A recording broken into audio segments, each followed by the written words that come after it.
Hey everyone, you are listening to episode 85 of the Making Geeks podcast, the podcast for makers, dads, and geeks. And if this is your first time listening, let me introduce you to my co-hosts, Mr. Josh Price. Hello. Mr. Mark O'Keefe. Hello. Let's see if Mr. West Swing can bring the bass. Hello. I thought we were harmonizing. Yeah, it was going up. Not the bass. You gotta be I don't know anything about music. And Sean. And I'm Sean Jolliker. Egon. There you go. Yeah, that's exactly what I was they want. thinking. You gotta scratch that itch. You can't leave it hanging. So how you guys doing? Good. Oh, good. Good. Not too bad.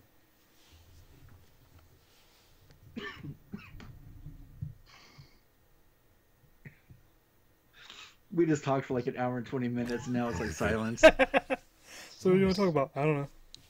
Glad we got that awkwardness out of the way. Anything special happened this week for you guys? Anything exciting going on? I went to WorkBenchCon, but Mark has something he did too. I got my new camera that's driving me insane. Oh yeah. It looked good. Yeah, and I couldn't get it to do it again. That's infuriating.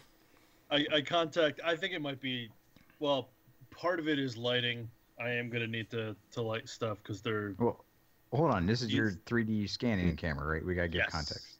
Yes, Okay. the 3D scanning camera, brand new, released a couple months back, and the software that I've been using just updated yesterday, the 28th, to be able to use it.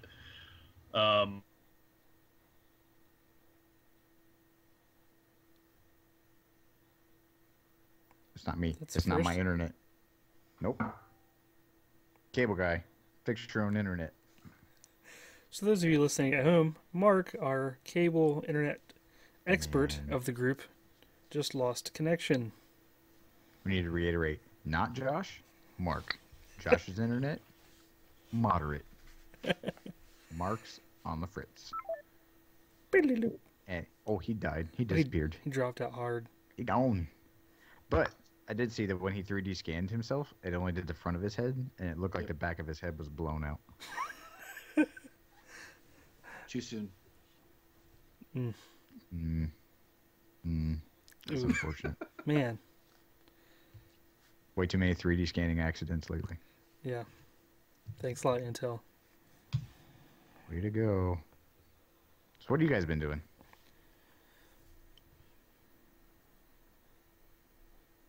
I have been watching Wes on Twitch.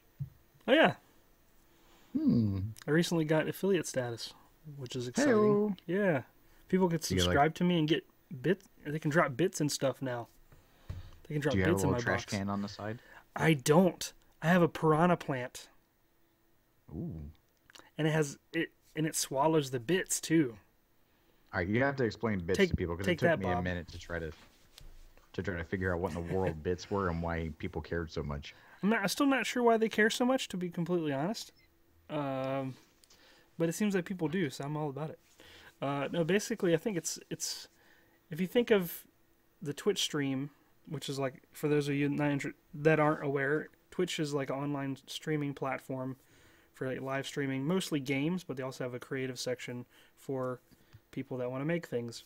So you just have a camera and some other software set up, and you can broadcast what you're making in front of the world. And there's a chat box where users and you have like a little audience that can interact with you with comments and little emotes, and they can also cheer for you. So if you think of them as like your audience cheering or clapping whenever they really agree with something that you're doing or want to show support for a specific moment, they can cheer with a dollar amount. Essentially, they purchase bits, which are kind of like little cheer animations.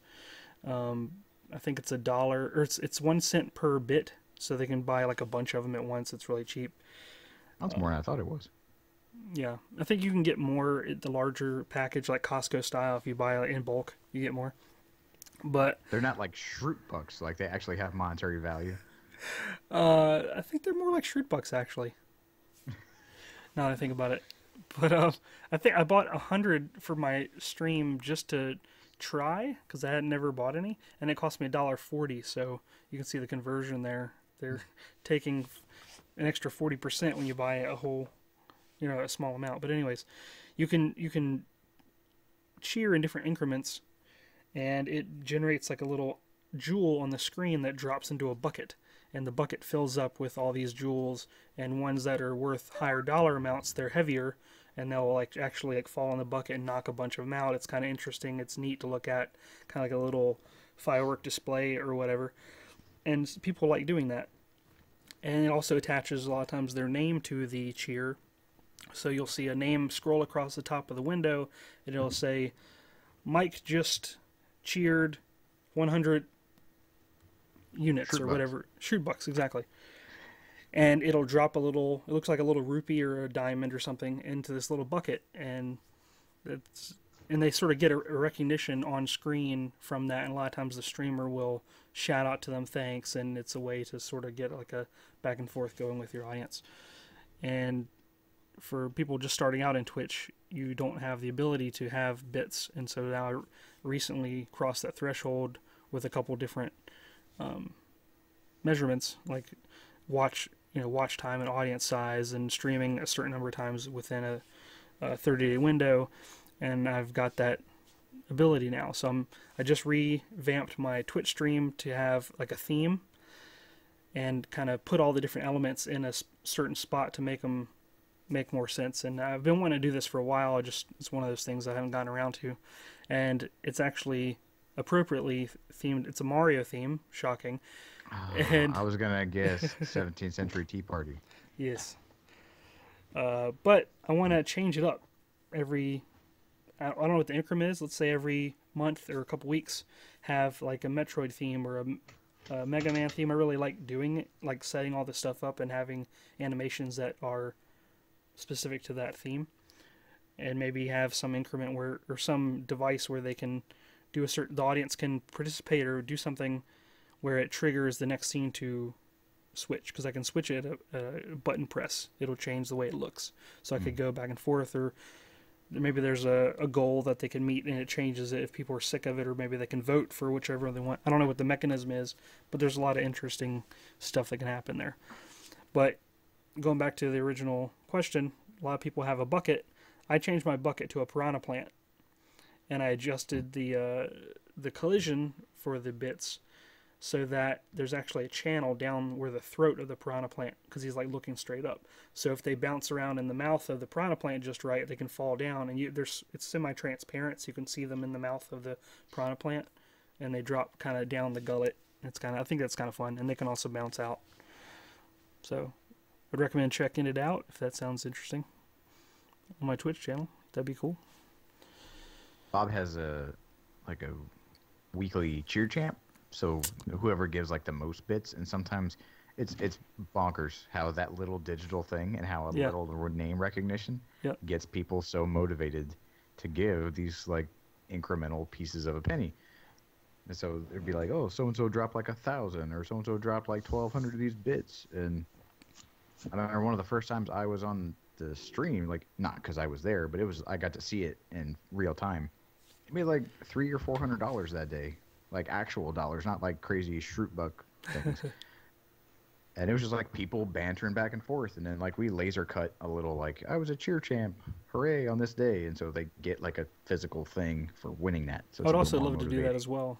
I don't want to blatantly copy that idea, but I want to do something similar. Should or maybe print out a Shroot book.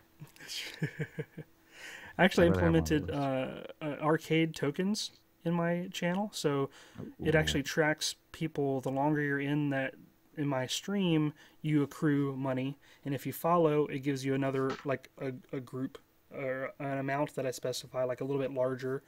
And then if you're a subscriber, you get another bucket. It's sort of like another handful of arcade tokens, right?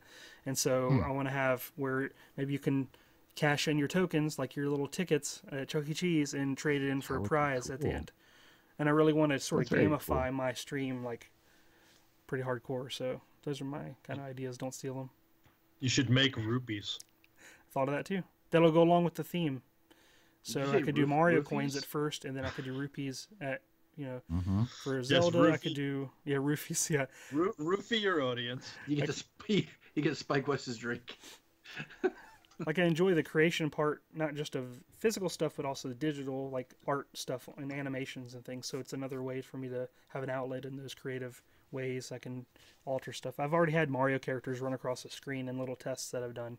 At a hit of a button, like a little dinosaur run out, and for no reason, just to look cool. So I want to make it like a more of an experience to just hang out. I know it sounds super exciting to watch me edit my Yoda video, because that's what I've been doing today. So if you want to watch me in Premiere and see how I figure out how to not do things correctly the first 20 times, then jump in my stream. It's super fun. Well, Twitch came up at WorkBenchCon pretty heavily, because there were like really popular YouTubers and really popular bloggers. Like, I knew nothing about bloggers, and they make a lot of money writing articles about making like 2x4 tables. And so it was like a whole bunch of people from across like the content creation spectrum, and each one of them seemed to specialize in a thing and seemed very, very irritated or shocked that like no one else was like, why aren't you doing Pinterest? You could be earning 25% more if you just do Pinterest properly. And we're like, we don't know nothing about no Pinterest because we're stupid boys. And so Bob brought up Twitch and live streaming. People were like, what in the world is Twitch? And so everybody had like the thing that they seemed to capitalize on that everybody else was completely ignorant about. And so he had a lot of eager minds sitting in a crowd while he talked about live streaming on Twitch and some of the benefits. And one was like, there is a unique audience. Like if you think of like YouTube audience, which is just kind of passive, I'm going to take the place of TV, and then like Facebook audience, which has now just become like grumpy people who hate or love the Second Amendment and like your aunt. Yeah. And then like the Twitch stream is like a completely different world of people. And so he was trying to explain like the interactive culture, and like you get a lot of like one-on-one time with your audience rather than just like throwing something out in the world and just like hoping people like it. You get a lot of direct feedback. And so it was really neat to have somebody advocate for, the weird little misfit like platform.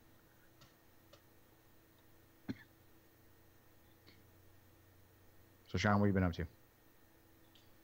I've been doing a lot of drawing in the last week and a half, and just posting little quick 10-second sketches that I start working on, because I got access to a nice little toy at work, which is, I think it's a 22 or 24 inch Cintiq Wacom display, which is basically, if anybody's listening doesn't know what that is, it's the full screen displays that you can draw directly on, and the thing is great. I wish I had one, but I have access to one at work.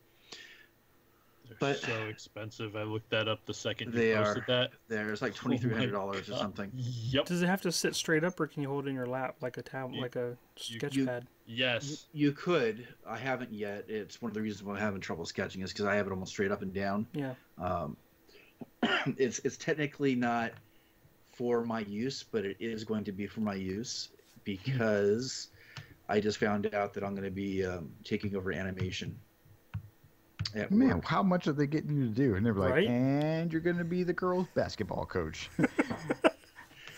Health class. Next year is going to be nuts, because I'm doing the computer science. I might be doing advanced computer science. They want me to start heading up a coding competition for this stuff. Digital filmmaking, and now animation. And I still might be teaching English too next year. You feel free to answer or not answer, but do you get paid different based on the number of classes you teach? No. Wow. Well, actually, no, that's not entirely true. So, for the number of classes I teach, yes. So, I'm teaching an extra class this year, so I get paid more for that. But you don't get paid just because you're teaching different classes. I have to double check with the additional certification that I got that qualifies me to teach the computer science and the art stuff, if that gives me a pay bump. I actually don't even know yet. How do you qualify someone to teach art? Like the most subjective thing that you could respond to. Because I have official schooling in college classes. I've gone through an entire program in animation, and I have work experience with graphic design that I was able to qualify as art. And then I also have a lot of not to downgrade your credentials, but like that just seems really silly to me.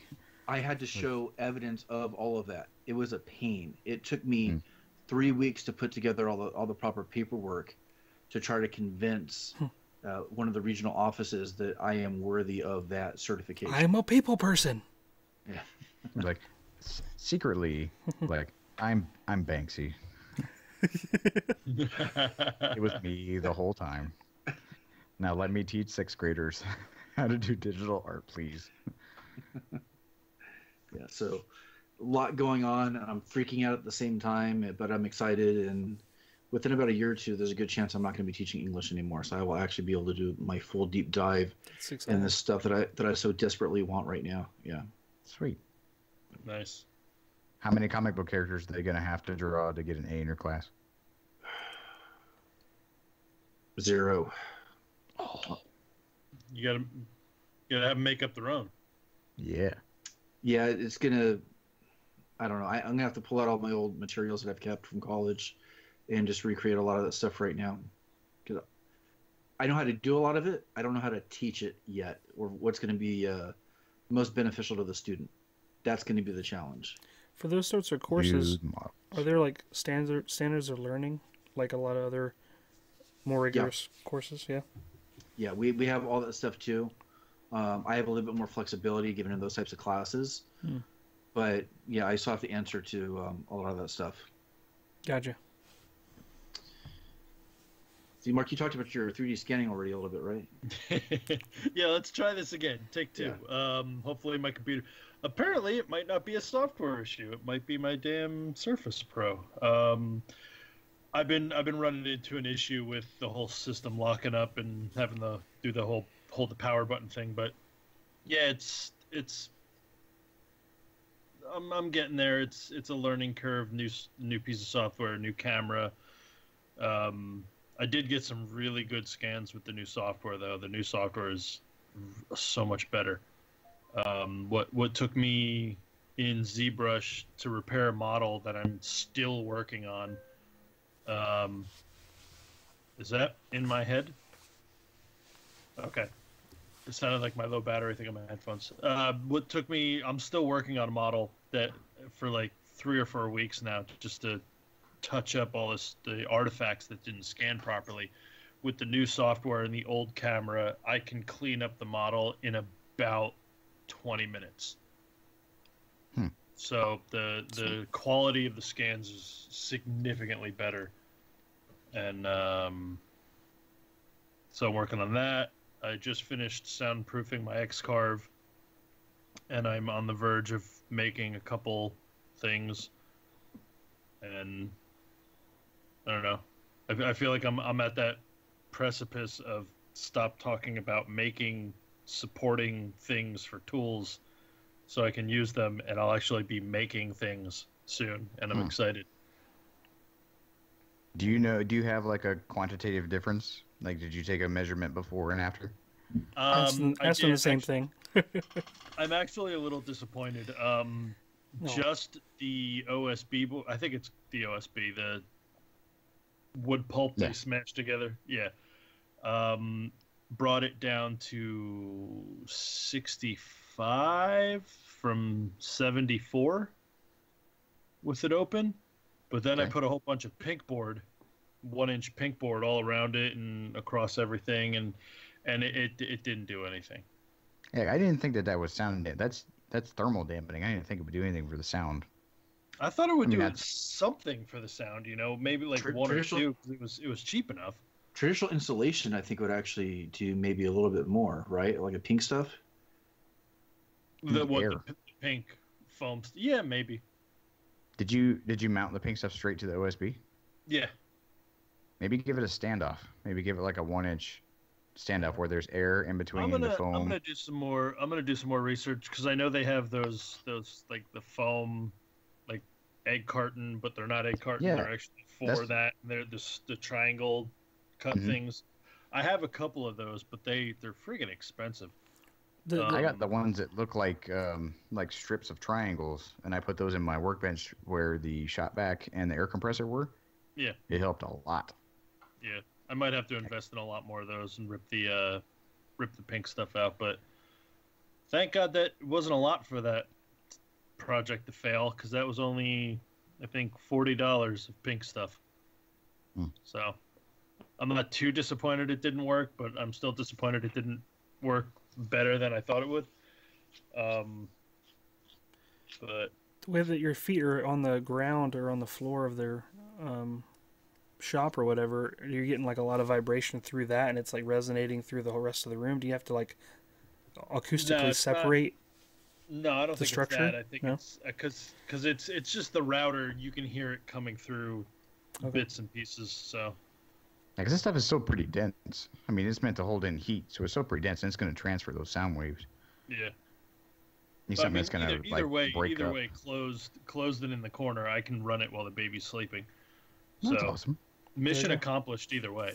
Yeah. And I have. That's a big thing.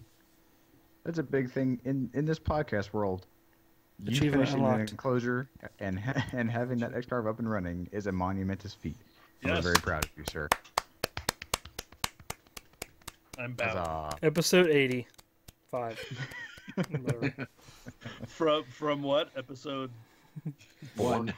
You had them in the pieces and you didn't assemble it, right? Yeah. No, it wasn't 1. We've been doing this 2 years. I've only had that thing 1 year. Put together, but maybe not. Yeah. I swear it's been longer than that. Yeah. No, because I found the receipt. It was whatever. I'm notoriously slow. Mark, put it this way. I'm preaching to the choir. hoping to fix that. When you first talked about getting the X-Carve, I don't think I knew what an X-Carve was yet. Damn. Wow. Yeah, fair enough. Now we're in the future. Feels that way. So today we're kind of letting Josh take us through what happened at his experience with the WorkBenchCon. I think a lot of people wanted to go, but maybe weren't able to go this year. And from what it seems, it was a little bit different in terms of a standard woodworking convention. Is that correct? Or why don't you kind of give us the rundown? So it was in Atlanta. So if you don't live in the Southie kind of region, it was already kind of difficult for you to maybe get there. But they put it in Atlanta because it's a major kind of airport hub. So it was easiest to get there. But I think the thing that may have prevented people from going was the price point, because a ticket to attend was $300 something, which is kind of unheard of in this community. For people going to like the woodworking show, it's like $12 for the weekend. I'm not sure how much is WIA. How much is woodworking in America? It's about that. Yeah. Okay, and like how much is Maker Faire? It's like $60 for the weekend. Yeah, it's a little bit more, but still reasonable. Okay, so even the Maker Faire that I went to in Atlanta was free. Yeah. So for people in this community, like really low entry points to gatherings is kind of standard. And this place blew it up with a $300 ticket price. But it did a couple things. So if you go to the woodworking show or you go to Maker Faire and like the after party, you have like your group of people. Maybe not even in the after party. You get the kind of rowdy people, you get the loud people, you get the people that are there as looky-loos and just kind of there to see people and hang out. This didn't have it. This was way more purposeful. Because WorkBenchCon, talking to Christine, I think her name was Christine, the founder, co-founder. This was for like dedicated content creators to meet industry partners. So they had sponsors. They had like booths around the perimeter of the room and people outside. Ryobi was there, Craig, Inventables, Home Depot, IsoTunes, and some other like smaller companies. But it wasn't just like the sales rep. You would see it like the woodworking show, like trying to hawk the newest vacuuming drill press thing. These were the influencer marketing specialists. So when you got a business card, you got the person's phone number and email address to contact and go, this is my idea for a video series, or this is my channel size, or this is what I'm all about. How can we work out a deal? And I actually got a couple of those, which was kind of nice, which we talk about.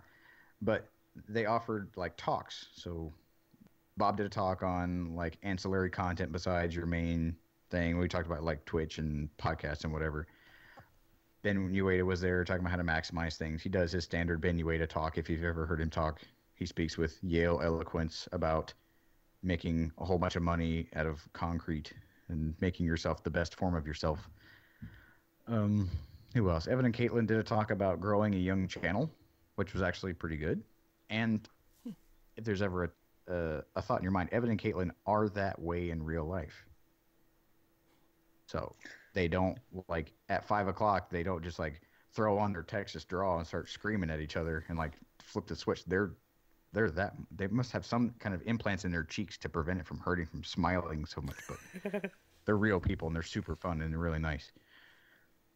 But they had dedicated talks from podcast people, from, like, YouTube people, from bloggers. But the one I liked the most is they had a panel of the influencer marketing people. They had the head of influencer marketing from Home Depot, from Lincoln Electric, like the welding company, this lady who is a talent agent, and somebody else. And she gave the other side of the story, not just what, we in the content creation, put your stuff on the internet and hopefully people will give you money to do so. See, they give the other side. So it was really, really awesome to get that different perspective. And so, like, people call us up just wanting free tools. And they were like, oh, yeah, all the time. They're like, it's so insulting. They're like, oh, yeah, absolutely. And she's like, think of it like you're trying to date a girl. And if someone were to call, some stranger would call you on the phone, they're like, hey, are you ready to put out? And she's like, no, we need to have a relationship. And they kept talking about relationships. And especially like influencer and like the company. People like want free stuff. And even at the event, like, they was kind of set up like a trade show. So they would have like a demonstration of certain things, and people were going around like, what you gonna do with that machine at the end of the show? I'm gonna come get it. And they had these people that were doing sinks, had like sink displays, which are the people that I'm hopefully gonna start working with. I'm no joke. They had like 4 of these sinks that they sell at Home Depot. And the lady was like, all these are spoken for already because they don't want to ship them back. It costs a lot of money. So if you're in to that game where you just want a free thing that was displayed throughout a weekend, hang around toward the end and just like clean house. I would love to do that for the Epilogue Laser guys. Hey, you don't want to take that thing home? I'll take it. Dude, I'm not joking. There's a lady with a paint sprayer who's supposed to be sending me a paint sprayer. This lady was walking around and I saw her like just armfuls of stuff.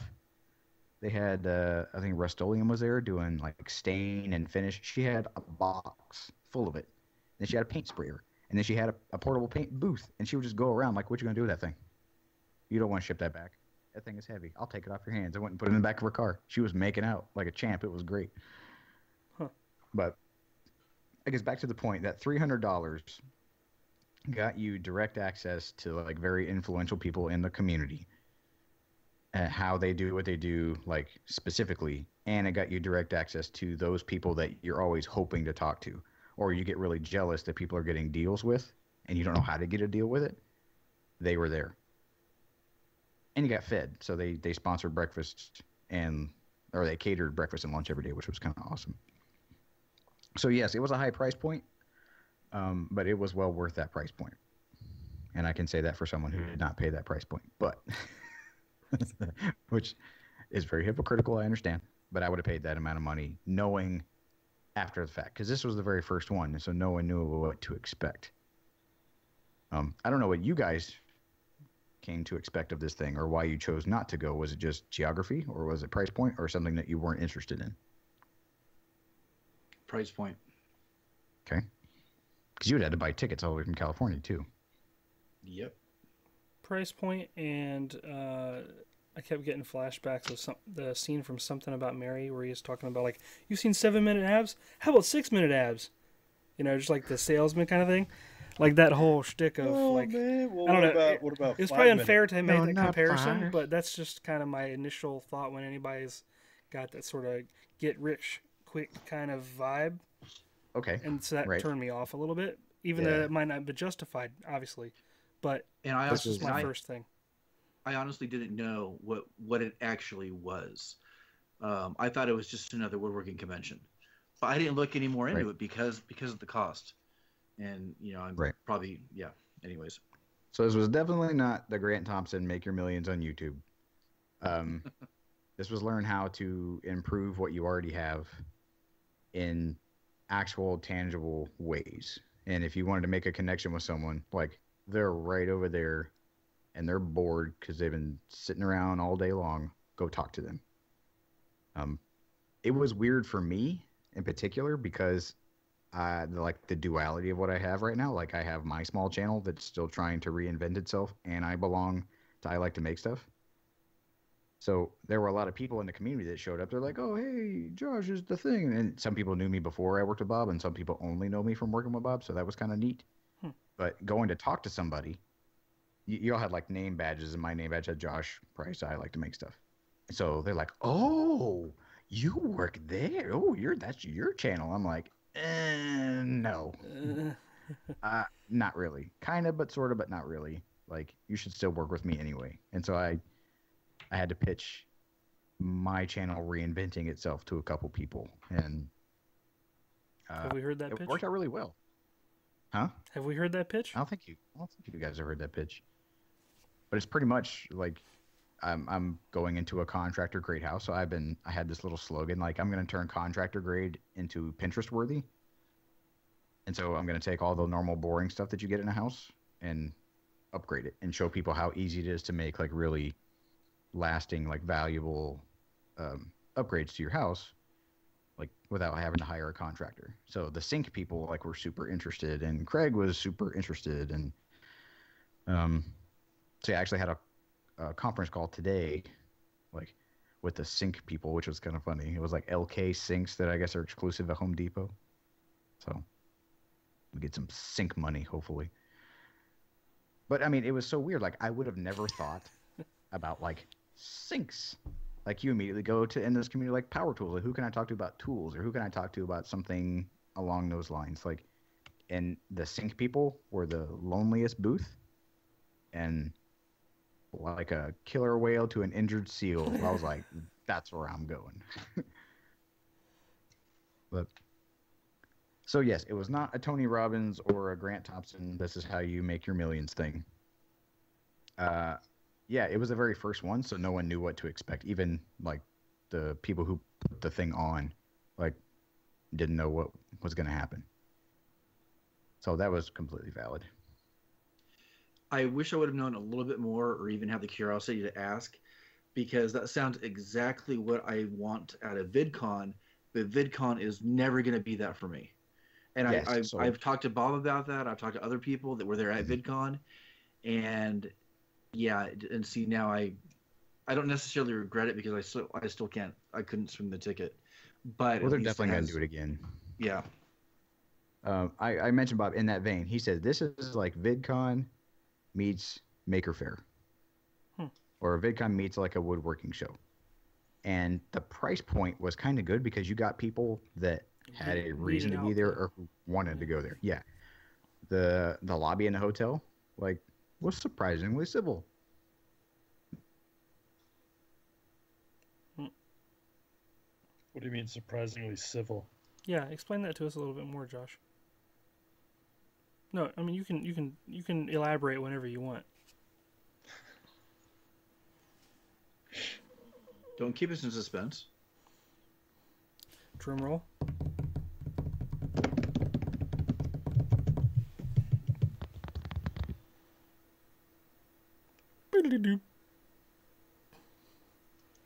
This night is just plagued with computer issues. Mm-hmm. What was your issue? The whole system locked up again. So I gotta do some research on that. That's the same system you're running your camera through? Yes.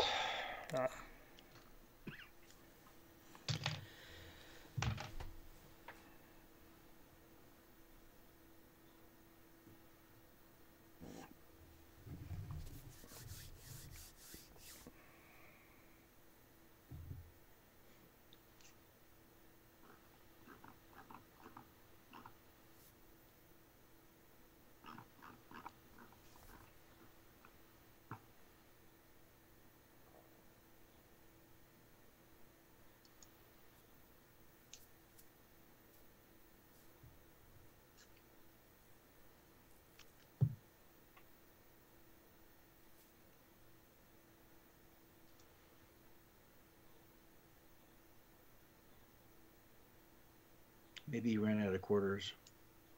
He's gonna be so much calmer once he moves into his house. Maybe Bob's dad is like, something else. That's enough, and he yanks the cord out of the wall. Go to your room. I heard clogging up the phone line. Where'd you go? Did Bob's parents need to use the phone? You had to get off the internet? No, my phone died. Oh. So now I'm on their Wi-Fi until my phone can power back up. All right, can you still hear me? Yeah. Yes. All right, let's try this. Snowball. Okay. Same quality, nothing's changed? Good. You're good. Okay. So yeah, the lobby at like the woodworking show and maybe possibly Maker Faire, I haven't been to the big ones, how it gets quite rowdy and you have those individuals that you kind of know like are going to get plastered drunk and kind of make asses of themselves. Like they weren't there. So it was kind of nice.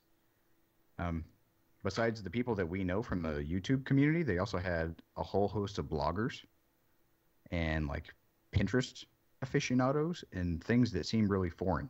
So they had like super pretty ladies, like really pretty looking people. And I'm like, who is this person? Like, I don't know who these people are. And they're like, oh, that's so-and-so. I'm like, I have no idea who that is. And it's because they have blogs.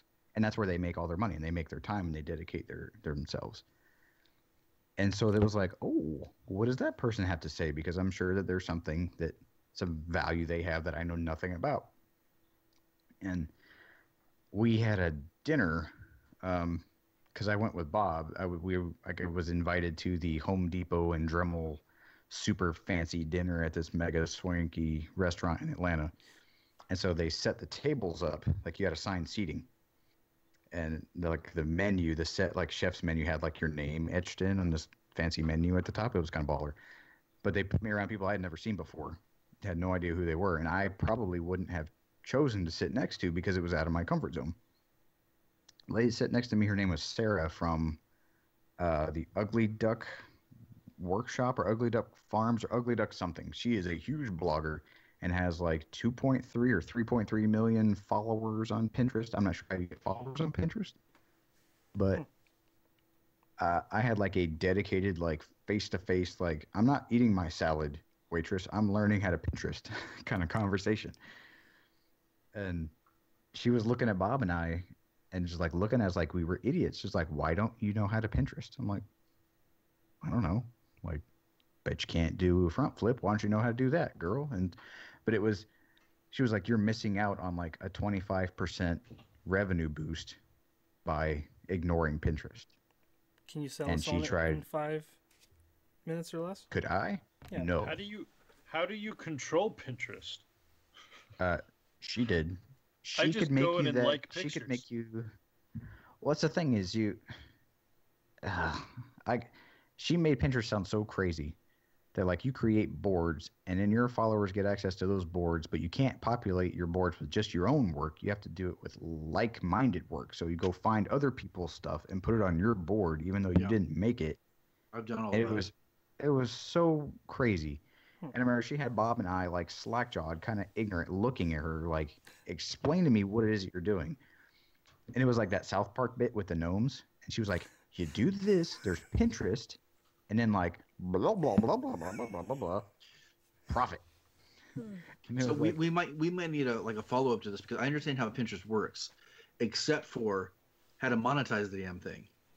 You drive it back to your website, and then you would get AdSense from traffic to your site, all right, which could be sponsored. Yeah, and those are linked on your other buddies' boards or something.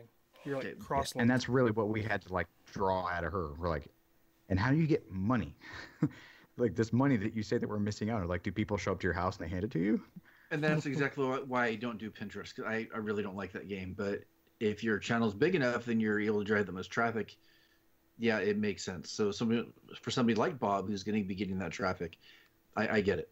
Yeah. But it's where you choose to put where you choose to focus your attention. Because Brad Rodriguez from Fix This Build That was there, and he has a massive Instagram following. And he gave a talk on how to maximize Instagram. And so you had very specific people that specialize in certain platforms and getting their content out and get paid pretty well for what they're doing, gave a one-on-one class, and those classes didn't have more than, say, 20 something people. There weren't more than I would say 250 people at this entire event, at like a 3-day event. So it wasn't small because it was like sparse because people didn't care about it. That may be the case, but it was intimate. And there were times where like Bob just sat at a table and he and I just kind of sat there hanging out. And I asked him, I was like, would this happen at like Maker Faire or anywhere else? I was like, or would you just be swamped with people trying to like get your attention? I remember Jimmy came and hung out with us for a little bit, and I stopped and I was like, Jimmy, nobody's bothering you right now. He's like, give it time. Give it time. And then like 10 seconds later, somebody came up there trying to hand him something. But it was a much more intimate event, so that if you saw people that were headlining, like you could walk up to them and have not even like a lunch, you could have a couple meals with that person. Because just the sheer volume of people, and then the atmosphere was everybody is learning from everybody else in like real practical ways, not just like ideas. And then once you got those ideas, go peruse the perimeter of the venue and go put it to place, talking to Home Depot or talking to Inventables or talking to Rust-Oleum or whoever else. Oh, that reminds me. When we get to what I'm geeking out about, you gotta just say Rust-Oleum, and I'm gonna blow your minds. But it was a really, really good event. And so if you're looking to monetize or maximize your content creation and trying to make some money or trying to get deals, then put the effort into going to WorkBenchCon. Like it blew us all away for the very first time that they did it. Like everybody was thoroughly impressed. Very cool. Yeah. So about sponsorship stuff. So because this is the first time that I am dabbling in sponsorship stuff, or maybe someone who has actually returned my call when I mentioned sponsorship stuff. I know that Sean and Wes, you guys have experience at whatever level with dealing with sponsors or with dealing with companies that want to interact with you, whether or not it's promoting your work or you taking over their Instagram stuff or giving you stuff to give away. Like I know Mark, you mentioned it too, like, certain people follow you on Twitter, and it's how do you take an idea that you have to highlight somebody's product? How do you get that in? Like, what advice do you have to people who didn't go to WorkBenchCon? I just walked up to the person I needed to talk to and was like, yo, Sync Lady, let's do the thing. How do you do that in a non-face-to-face environment? How did that work out for you guys? They cold called me essentially in email. Who is they? Fatherly. They sent me a Facebook message. So that might not be the typical. It's not like I farmed out that interaction. It just occurred. I think they saw my Mario Kart video and they wanted to make a re-edit of it to put on their page. And this was like maybe 9 months or a year after my initial release of the video, where I was telling people they couldn't do that, like news organizations or whatever that would like put it only on their platform kind of thing instead of embedding my YouTube video.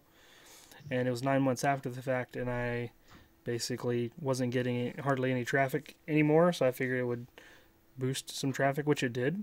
Not a huge amount, but it reinvigorated interest in that video and in that project that wasn't there otherwise.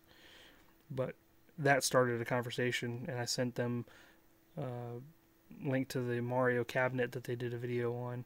And then after that time, they contacted me about a build that they had in mind for me that they wanted me to participate in, which was the rocket theme changing table. That was apparently they got money from Bordeaux's Butt Paste, which is like the diaper cream company, and they basically got money from them and paid me some of the money to make this project that they just wanted me to film the video for, as long as I included that product in the video. I didn't have to mention it or say it. It was just there. And then they took all my footage, made a video for Fatherly on their own Facebook page, and kind of told their story about whatever. But it was sort of like probably a random interaction that I didn't seek out. So I don't know how I could recommend that to somebody. Maybe just having a project and maybe just contacting them through their looking at Fatherly's posts and seeing that they kind of highlight unique projects, at least from the maker viewpoint. A lot of times they're dad projects for a kid that are kind of off the wall, a little bit eccentric, and they seem, for that particular client, they seem to enjoy those. So I'm sure if I had emailed them blind, they might have responded and led to the same conclusion, possibly. So I guess you just have to know what the company's looking for as far as content and see if your stuff matches theirs. I don't know. If that makes sense. Mm-hmm. So for me, I haven't had a lot of interaction with other companies, but I've had quite a bit of practice in how to kind of set some things up, even though I haven't had a lot of success yet. So I had one company contact me, which was a company called T-Blocks for basically geek-related T-shirts, and they found me just through Instagram, I think, or actually no, they found the YouTube channel, and I started the process of trying to work with them, but it kind of fell through. But by the process of working with them, they had their payment structure set up through a third-party site called Share a Sale that I had to register with to even qualify for this little business deal. They managed the kind of like the business end of that agreement. So there are a lot of sites out there, or there's more and more sites coming up that are supposed to be managing this for content creators. So with a site like Share a Sale, and I'm not promoting them, they're just the one that I'm immediately familiar with, is that they are making the connection between the different companies and the content creators for those partnerships. So that is one possibility to actually explore places like that. And then I've also written several emails directly to companies that I wanted to work with. I haven't had any success there yet, but I did learn a couple things. First is make sure that you have a contact, or try to find a contact who is really familiar with structuring and writing business letters. Now, I know how to write, and I could write basically in any format, but there's a certain expectation in terms of the language that you're using and how you structure your information. Luckily enough, my wife is pretty well versed in this, so I ran all my stuff through her, and I got a lot of good practice this way. But the additional thing that I would recommend for people is make sure that you know your analytics. Make sure that you know what the selling points are of your channel, not just your pitch, but basically what you have to offer them. So what is your, and always lead with the most positive aspect of your channel. What is your view count? What is your monthly view count? What is your retention rate for those videos and different things like that, to make sure that people reach the end of the video where an ad might end up playing, whatever it is. Know your analytics. That way you can always lead with the most positive aspects of what you have to offer somebody. So the influencer people at the talk, there were things that were really surprising. I never equated like my project management background and the technical terms and the concepts that are second nature to me there, and this making world. And in their eyes, they are the exact same thing, because that's really what they're doing, is they're scheduling out. So the Home Depot and the big box lady, they're talking about, if you were to cold call them or cold email them right now with a project that you have and you think it's going to happen within the next month or so, she was like, they work at least 2 quarters ahead. So that was last weekend. She's like, we are right now scheduling for Halloween. She's like, so they budget either 6 months to 2 or 3 quarters at a time. She's like, so if you try to call me right now and like, oh, I have this thing for, it's summertime, let's start some backyard projects. She's like, we've already allotted money for all of that stuff already. She's like, so wherever you are, add 5 to 6 months on top of that. And that's usually where we may be planning. So shoot for those things. So she's like, if you have a cool Halloween project, she's like, come talk to me, because that's what we're doing right now. She's, a lot of people will call and they will miss the boat because they don't understand the project cycle, like the actual Gantt chart timeline kind of project cycle. She was like, we have access to everybody's analytics. As soon as you give me your channel name or anything like that, she's like, we can look up all that stuff. She's like, so don't lie. Don't try to inflate yourself and puff shirt yourself because you think like, oh, if I tell them I have the most numbers, then they're going to be impressed. She's like, we know. But she was also explaining there's a new like paradigm shift now between like we would give people the deals because they had the most followers or the most subscribers or the most whatevers. She's like, now they're focusing on relationships to where they can get someone earlier on and they can form a lasting kind of partnership. They kept talking about partnerships and relationships. What can you offer long term? Like, what capabilities do you have to be able to leverage yourself in many different areas that company could offer? So like the sink lady, I had mentioned we're doing remodels on the house. I'm going to make new countertops because they offered countertops and they offered something else. I was like, well, we're going to do countertops and we want to highlight a new sink for this and potentially for the bathroom as well. And I was like, well, how could you establish a partnership? And she was like, oh, well, they offer these other products. And I was like, oh, well, one of them was like an outdoor kitchen. I'm like, perfect. I was like, we're going to be adding a pergola and doing stuff in the backyard too. She's like, that is awesome. Because usually that particular company, because it's such a specified project, they call it opportunistic partnerships, where it's not like a habitual thing where you're like on team rigid or you're on seems like the payroll for whatever company. They take the opportunity. Someone is doing something in their house, so they will partner with them usually for that one thing. But if you can market yourself to a brand that you can kind of be that brand's go-to, they talked about, it seems like people work here is what she kept saying. She was like, the best ones, she's like, if we have an idea in our marketing department and I go, oh, I'm going to give it to this person because they either have a great relationship, they understand the timeline, they understand proper budgetary restraints, and they make good, consistent projects with their products. She's like, I will always throw like stuff their way. She's like, it's almost like they work here, is what she kept talking about. So if you're thinking like, oh, I'm gonna get $1,000 in a new drill press, and if that's your end game, then imagine you were going on a date with somebody who was like, yeah, I'm gonna go on a date, I'm gonna get a steak and maybe a nice ride downtown, but that's all this is gonna be. Like, you don't want to get in bed with that person. So it was really interesting to hear from the other side, and it was really interesting about the timeline, like, because right now I would have thought about summertime. Right. She's like, no, summertime's gone. Talk to me about Halloween or Thanksgiving, and then you're on people's radar, and then they can allot money because they have a budget. They have an influencer budget, and if you happen to fall on a bad time where they've used up all their budget, then it may be no fault of your own. You could have the best idea in the world. It's not in the cards.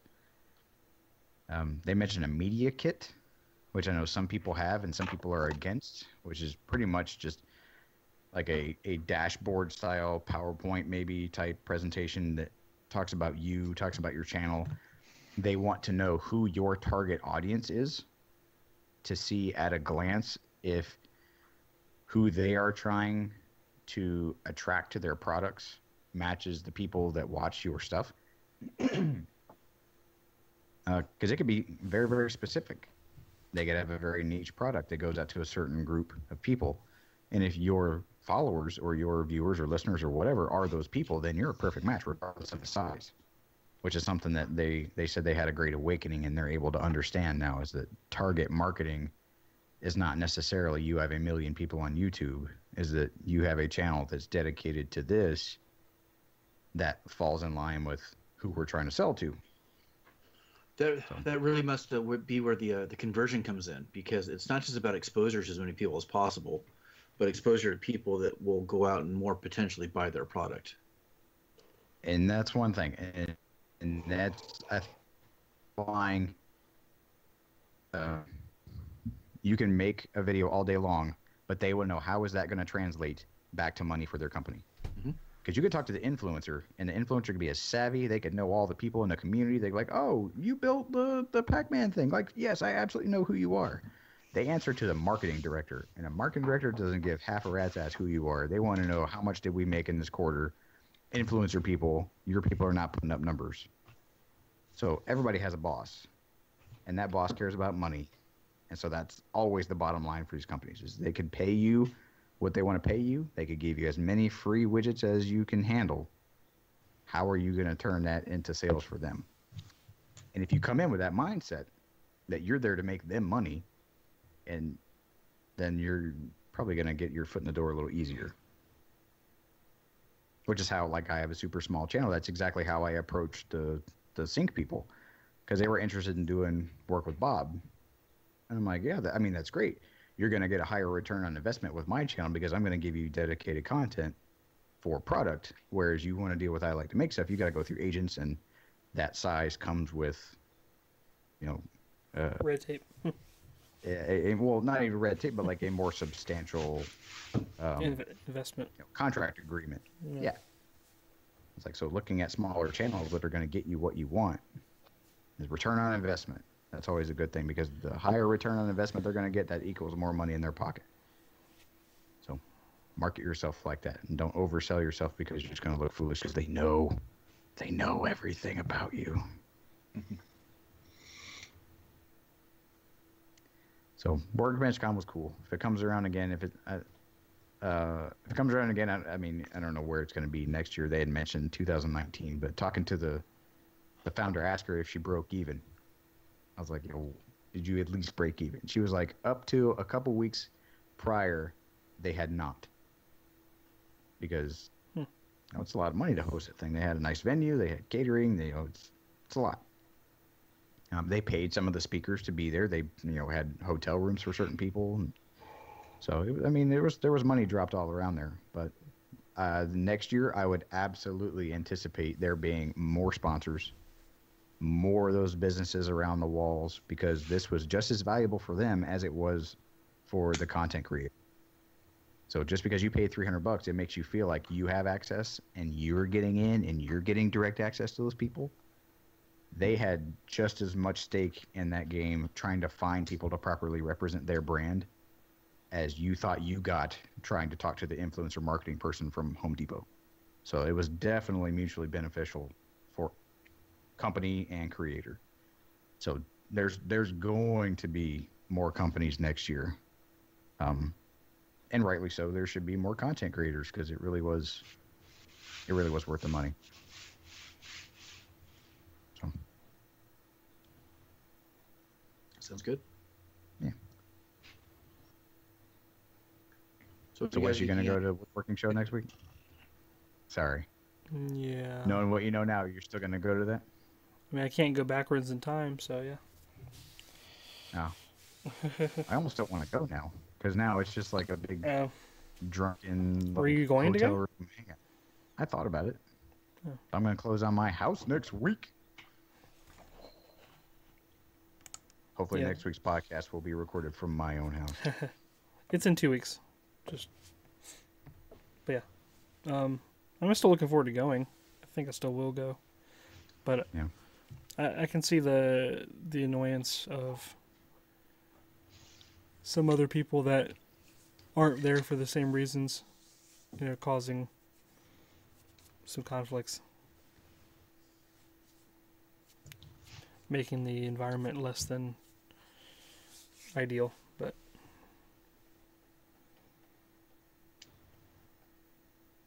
right on. Sorry, Sean. What's everybody geeking out about? My bad. I didn't mean to cut you off, buddy. Sean, what are you geeking out about specifically? Trying to decide between two different things. One is traditionally geeky, but the other one is something that kind of got me kind of fired up this last week. Yeah, let's talk about that one. There's a documentary that I saw on YouTube that's put out through Vice News called The Third Industrial Revolution, and I highly recommend everybody kind of check that out and watch it, especially given it really is kind of like a lot of tech stuff and kind of things that we're into, the Internet of Things, but I think the impact of it is worth seeing and worth kind of sharing around. Is that the one you posted to us the other week? It is. Okay. It is. I have that saved. I want to watch it. Well, it's 2 hours, so and I'm watching it like in 20-minute increments, And I think it works really well that way because it is a lot to digest. It's stuff that I've already been reading about for years, but I know a lot of people are not going to be that welcoming to a lot of the things that are said, but I think it's really poignant either way. So I'll leave that as a kind of a standing recommendation, and I'll just kind of leave it at that. How about you, Josh? Okay, Rust-Oleum. We got to talk paint real quick. I hate paint until I saw this new paint. So the lady at Rust-Oleum had this sign that said, paint with light. And it was like UV looking, and I thought it was like UV paint. You put a black light up to it and it kind of glows. I thought it was that. So I really didn't pay any attention because I just really didn't care. Nick Wiggin comes by from Run CNC. You guys know Nick? Yep. Nick's super cool. Nick comes by to Bob and I as we're hanging out at the table. He's like, you guys need to go talk to this lady at Rust-Oleum about this paint. I'm like, look, the glow-in-the-dark, whatever paint, the UV stuff? He's like, no. You go talk to her. So we go up there and we're like, oh, hi, we're, Bob from I Like to Make Stuff. We make a bunch of things. And she was like, you guys are the ones that I needed to talk to. Everybody keeps telling me I need to talk to you guys about this paint. And I'm like, who gives a crap about glow-in-the-dark UV paint? But I was wrong. Hardcore. So it's not glow-in-the-dark UV paint as their very garbage sign suggested. It is electroluminescent paint. Oh, yeah. Like you plug it in? Yeah. Let me explain for those who are unfamiliar. So EL wire is like a big long wire that you attach a battery to and close. This is electroluminescent paint, and it comes in 4 stages. I didn't have to sign a non-disclosure agreement. She told me not to take a picture of it, but then she said that she may fly us out to train us how to do it because it's awesome. So it's a 4-layer paint process. The first is a metallic base coat.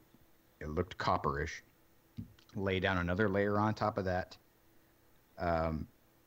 2 layers of the tint color. I think they said they have 5 colors right now. It's still in R&D because they're still trying to figure out how to market it and what they need to include. So it'd be copper. This is all with an a high density, low HDLP, whatever sprayer, HDLP, or in like a HVLP, or in an airbrush. So base coat, other coat, and then the particular tint. They had blue and red, I think there, and I think they have yellow and green and something else. But on top of that, there's another like conductive strip you put in there, kind of like foil tape.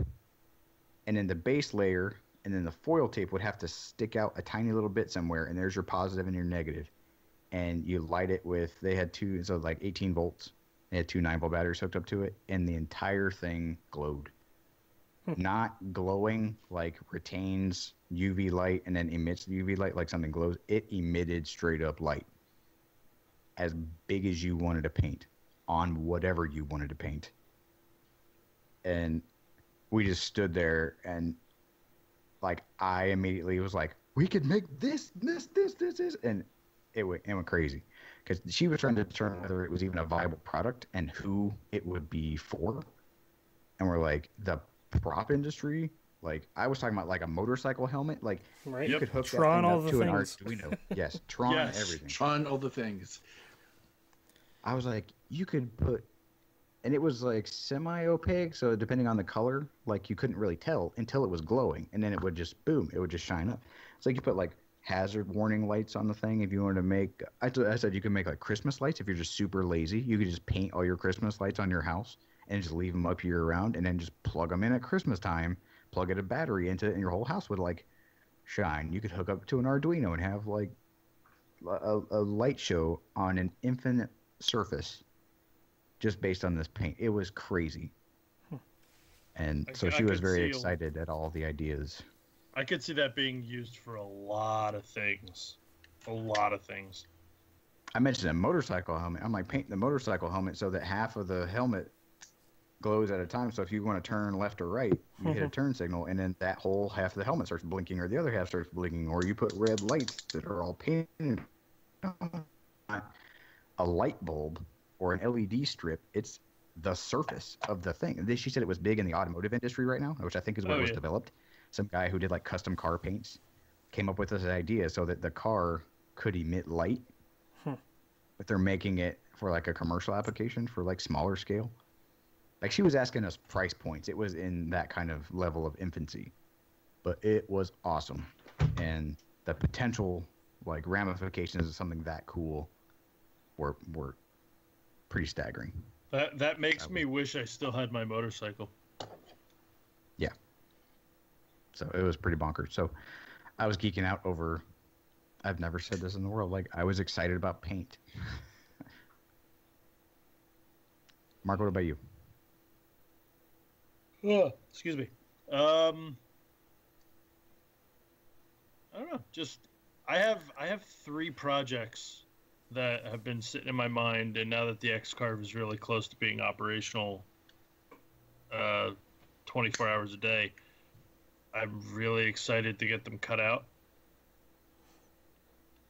So, yeah, I'm excited for some future projects that I'm almost have my hands on. Cool. Very cool. Wes? Let's see. I'm excited that I can say my CNC machine's got all the kinks worked out of it, and I'm able to carve the stamps and the handles and the bases for the stamps, and they look pretty nice. I think I was able to do custom shapes and do circular bases and stuff, and they look like something you would buy, I think, at an actual store now, which is nice. It's pretty cool. Up the level of the stamp making. Like, I'm holding up an example of the very first stamp that I ever made. It was just a piece of wood with the stamp, epoxied on it, and I've since upgraded to metal handles, and it's like using a 1/2-inch piece of cherry as the base, and then it's CNC'd like a little cove kind of that meets up to the middle of where the handle attaches and stuff, and looks pretty nice. And I post on Instagram, and I have a giveaway going on right now till the middle of March, where someone can win one of those if they do the certain conditions that are very popular in Instagram giveaways. I haven't done a giveaway in a long time, and people seem to be interested in it, so it's exciting. And in terms of other things that aren't about me, I got tickets to Black Panther for tomorrow night, so I'm going with Robert Riles and his wife and Catherine. Nice. Looking forward to doing that. Dinner and a movie, and then the Maker event in 2 weeks in Atlanta I'm excited about. Maker Faire I'm excited about, and I got tickets to go see Ben Folds. He's coming to Raleigh, and Catherine and I and Robert and his wife, we're going to that as well. And they're playing with the NC Symphony Orchestra, so that should be pretty awesome. We've seen him play with them before, like 5 years ago, and it was amazing. I had second row tickets. It was super entertaining. Don't have as good of tickets this time because the tickets are quite a bit more expensive, but it should be fun. He's one of my favorite artists, and I can't listen to him when the kids are like in the car because the language isn't always appropriate, even though it's a lot of fun. He's very energetic and when he plays stuff, so it's a good time. And this is actually kind of funny. It leads me to something I talked to Samantha about.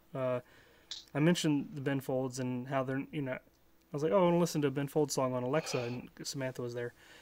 And I had to be careful about which song I picked because of the lyrics. And she's like, oh, okay, why can't we listen to some of the other songs? Oh, those aren't really good for kids. Oh, why? Because it has bad words in it?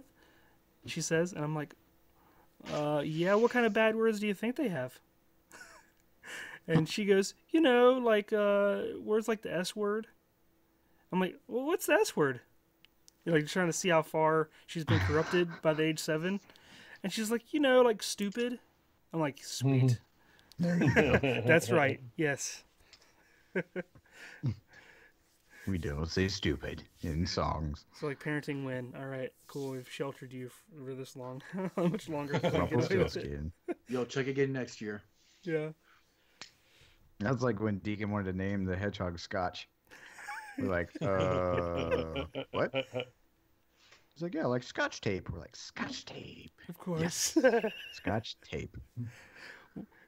It's amazing how much they pick up on, but also don't pick up on at this point. We had her watch Apollo 13 because it's astronomy. It's very not overly violent, but there's a lot of language in it, and I didn't realize that until afterwards. We got a recommendation from a parent of a schoolmate of hers that's seen like 20 times, and there's lots of not like F word or anything, but everything below that is fair game a couple times. But she didn't pick up on any of it. I guess it didn't really stand out to her to remember it because the S word is stupid. So we're good for now, but I'm not sure how long that'll last.